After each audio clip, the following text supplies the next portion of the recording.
Bienvenidos un día más a mi canal. Como ya me conocen, soy Rosemary Caterina Chabot Torres y en el curso de anestesiología hablaremos sobre los parámetros de intubación difícil. En primer lugar, es importante definir la intubación difícil. Esta se define como la necesidad de 3 o más intentos para la intubación de la tráquea o más de 10 minutos para conseguirla, situación que ocurre en 1,5 a 8% de los procedimientos con anestesia general.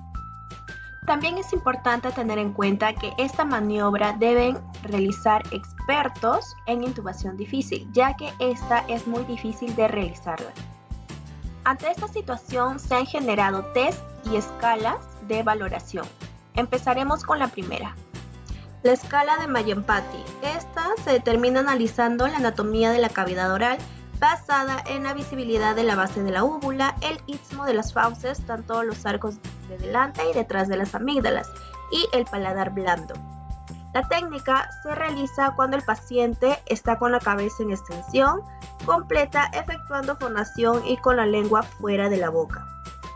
Esta se clasifica mediante visualización directa e imagen laringoscópica. En la clase 1, mediante visualización directa, se observa el paladar blando, las fauces, la úvula y los pilares. En la clase 2 se observa el paladar blando, los fauces, la úvula, y en la clase 3 el paladar blando y la base de la úvula. Y en la clase 4 solo se observa el paladar duro. Mediante imagen laringoscópica, en la clase 1 se observa toda la glotis, en la clase 2 la comisura posterior, en la clase 3 la punta del epiglotis, y en la clase 4 no se observa estructura glótica. Cuando el paciente se encuentra en grado 1 y grado 2 se predice una intubación fácil. Sin embargo, cuando está en grado 3 y 4 se predice cierta dificultad para intubar.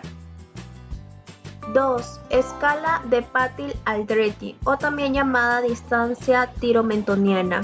Esta valora la distancia que existe entre el cartílago tiroides, la escotadura superior y el borde inferior del mentón, en posición sentada, con la cabeza extendida y la boca cerrada.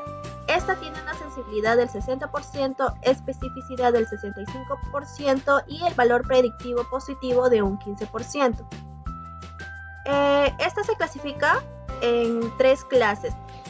La clase 1, cuando la distancia es mayor de 6.5 centímetros, es decir, se puede realizar una intubación endotraqueal sin dificultad. En la clase 2, cuando la distancia es de 6 a 6.5 centímetros y esta significa que hay una intubación con cierto grado de dificultad. Y en la clase 3, cuando es menor de 6 centímetros y esta determina una intubación muy difícil. 3. Distancia esternomentoniana, o también llamada prueba de Sava. Esta valora la distancia de una línea recta que va del borde superior del manubrio esternal a la punta del mentón, con la cabeza en completa extensión y la boca cerrada. Tiene una sensibilidad de 80%, especificidad del 85% y un valor predictivo del 27%. Este parámetro se clasifica en 4 clases. La primera, la clase 1 cuando es mayor de 13 centímetros, la clase 2 cuando la distancia oscila entre 12 a 13 centímetros, la clase 13 cuando va de 11 a 12 centímetros y la clase 4 cuando es menor de 11 centímetros. En este caso del paciente está en la clase 1 porque va mayor de 13 centímetros, por lo tanto significa que existe una intubación fácil de realizar. 4. Distancia interincisivos, o también llamada apertura bucal. Esta es la distancia que existe entre los incisivos superiores e inferiores, con la boca abierta. En caso que el paciente presente adoncia, se medirá la distancia entre la encía superior e inferior a nivel de la línea media. En este parámetro se clasifican en 4. En la clase 1, cuando la distancia es más de 3 centímetros, la clase 2, cuando va de 2.6 a 3 centímetros, la clase 3 de 2 a 2.5 centímetros y la clase 4 cuando es menos de 2 centímetros. Esto significa que cuando existe clase 3 o 4 existe una difícil intubación. En el caso del paciente se encuentra en clase 1 porque la distancia va más de 3 centímetros. 5. Protrusión mandibular. Esta se lleva el mentón hacia adelante lo más posible, pasando los incisivos inferiores por delante de los superiores. Tiene una sensibilidad del 30%, especificidad del 85% y un valor predictivo del 9%. Esta se clasifica en 1, 2 y 3. En la clase 1 sobrepasa los incisivos superiores. En la clase 2, cuando los incisivos inferiores se deslizan hasta el nivel de la dentadura superior. En la clase 3, cuando los incisivos inferiores no se proyectan hacia adelante y no pueden tocar la arcada dentaria superior.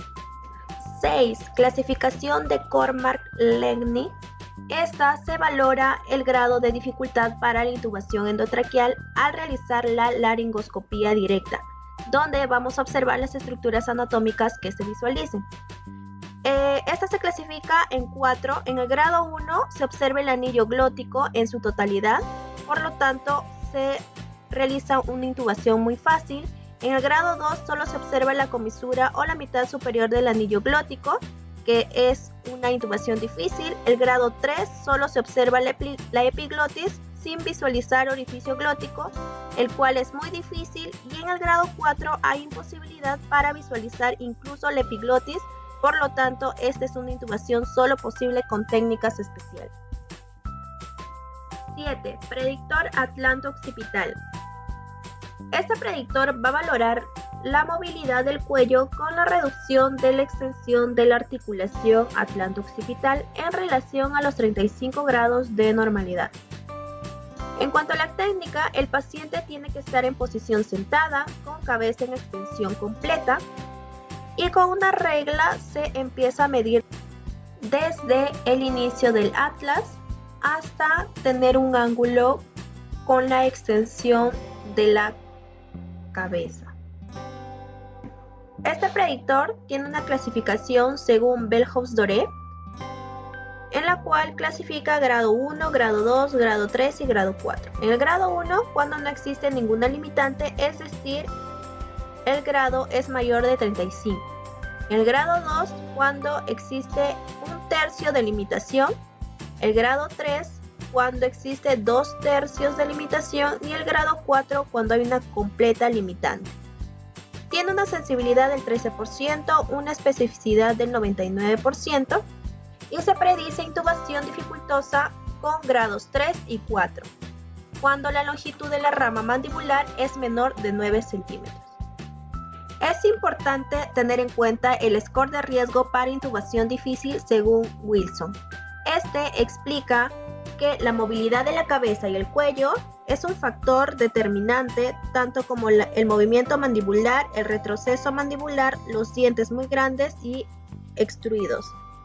La escala de intubación difícil depende del número de intentos adicionales, del número de operadores adicionales, el número de técnicas alternativas utilizadas para intubar, la clasificación Cormack y Legny, la fuerza aplicada durante la laringoscopía, la presión laríngea externa utilizada para visualizar la laringe y la valoración de la posición de las cuerdas vocales al intubar. Dentro de los predictores de intubación difícil es importante tener en cuenta la valoración de la vía aérea en pacientes traumatizados. Según esta escala, la escala de Lemon, se valora la examinación, se evalúa la regla de 3-3-2, la apertura de la boca, la obstrucción de la vía aérea y la movilidad del cuello. Teniendo en cuenta las siglas L, que significa localizar, vamos a localizar la lesión o el trauma. Vamos a ver el vello facial, el mentón pequeño, el cuello ancho, la lengua grande. En cuanto a la E, vamos a evaluar si se encuentra en mayor de 3 dedos de distancia los interincisivos, mayor de 3 dedos de distancia mentoidea y mayor de 2 dedos de distancia del cartílago tiroides a suelo de la boca. En cuanto a la M, cuando los pacientes tienen una puntuación mayor de 3 según Mayer-Empathy. En cuanto a la O, por la obstrucción, cuando los pacientes son roncadores o tienen absceso amigdalino, hay tumoraciones en el cuello o los pacientes son obesos. En cuanto a la N, cuando no mueve el cuello por presencia de un collarín cervical, hay una imposibilidad de la extensión del cuello o tiene cuello corto. Eso es todo por hoy y muchas gracias. Hasta pronto.